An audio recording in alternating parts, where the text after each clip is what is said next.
देखिए जी, सामने वाले वर्मा जी कैसी अच्छी तरह से सफाई करते हैं छुट्टी वाले दिन अपने घर की, और एक आप हैं।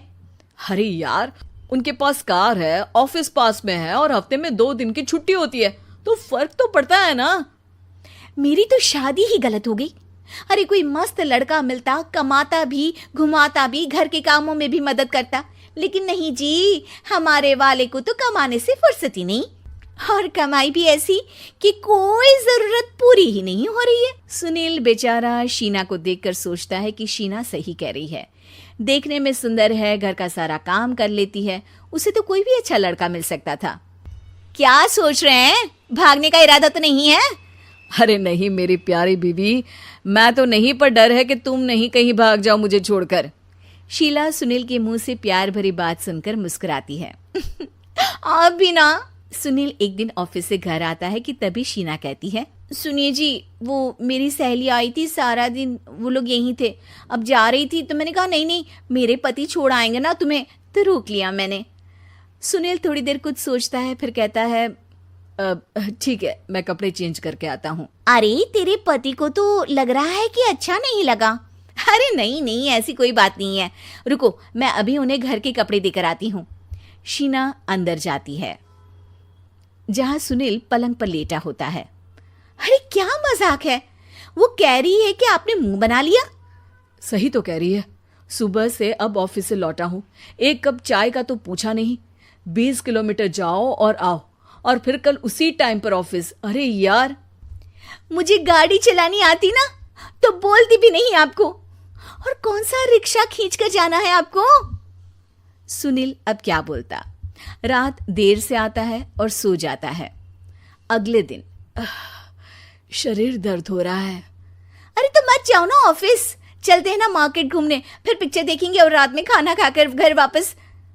सुनील जब सारे दिन की थकान वाला शेड्यूल सुनता है तो वो सीधे सीधे ऑफिस के लिए तैयार हो जाता है।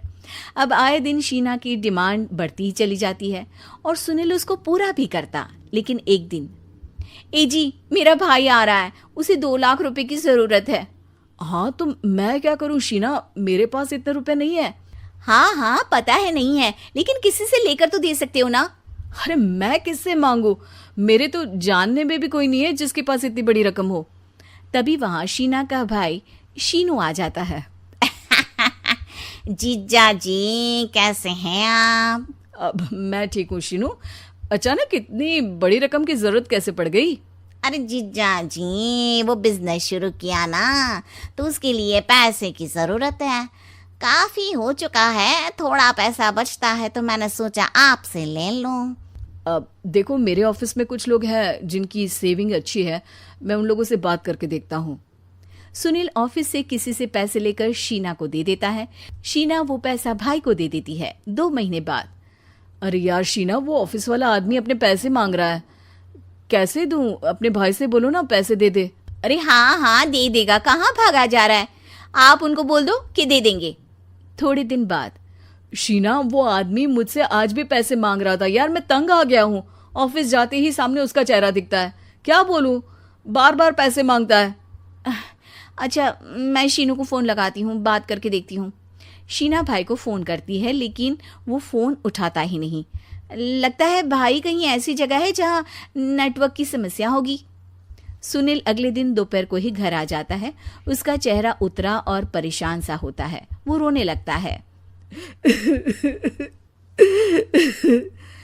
अरे क्या हुआ जी, आप इतना परेशान क्यों हैं? सब ठीक तो है ना?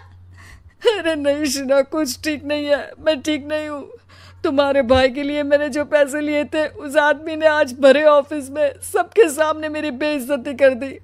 सबके सामने आज मैं कर्जदार बनकर खड़ा था। मैंने हर वो प्रयास किया घर चलाने के लिए जो मैं कर सकता था, लेकिन अब नहीं होगा। वो फिर रोने लगता है। अरे आप तो औरतों की तरह रो रहे हैं, मर्द हैं आप। क्यों, आदमी के सीने में दिल नहीं होता, या फिर वो इंसान नहीं मशीन होता है? अरे मैं थक चुका हूँ शीना, तुम समझती क्यों नहीं? मैं भी शारीरिक और मानसिक रूप से थकता हूँ, मैं भी आराम करना चाहता हूँ, सुकून चाहता हूँ। मैं अब कुछ नहीं कर सकता। कुछ नहीं। वो बैठ जाता है। शीना पति को हैरान परेशान देखकर चुप हो जाती है। अगले दिन, सुनिए, ये लीजिए 2 लाख रुपये, उस आदमी को दे दीजिए और बोल दीजिए कि आज के बाद किसी को पैसे के लिए बेइज्जत ना करे। सुनील पैसे देखकर राहत की सांस लेता है। अरे शीना, तुमने तो मेरा बहुत बड़ा काम कर दिया। अब मैं शान से ऑफिस जा सकता हूँ, लेकिन ये पैसे आए कहाँ से? ये पैसे मैंने अपने गहनों को गिरवी रख कर लिया है। तुम ठीक रहो, निश्चिंत रहो, मैं बस यही चाहती हूँ। मुझे माफ़ करना, पर अब मैं समझ चुकी हूँ कि मर्द को भी दर्द होता है।